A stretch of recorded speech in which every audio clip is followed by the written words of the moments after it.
നമ്മൾ പേരെടുത്ത് പ്രതിപാദിച്ചു. ഏത് ഉത്കണ്ഠയാണ് നമ്മൾ അനുഭവിക്കുന്നത് നമ്മൾ തിരിച്ചറിഞ്ഞു.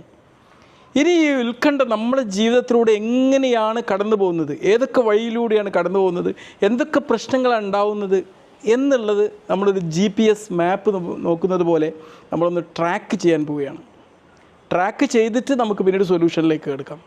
തീർച്ചയായിട്ടും സ്വയം അവബോധം, സെൽഫ് അവെയർനെസ്സാണ് ഏതൊരു എമോഷനെയും ടാക്കിൾ ചെയ്യാൻ വേണ്ടി നമുക്ക് ആദ്യം വേണ്ടത്.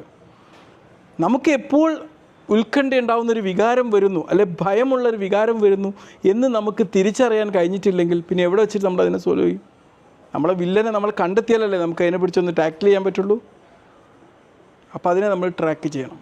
എന്നാൽ നമ്മൾ അനുഭവിക്കുന്ന ഈ ഉത്കണ്ഠയെ, ആങ്സൈറ്റിയെ നമ്മളൊന്നിങ്ങനെ ട്രാക്ക് ചെയ്യാൻ പോകും, ഒരു ഗെയിം പോലെ.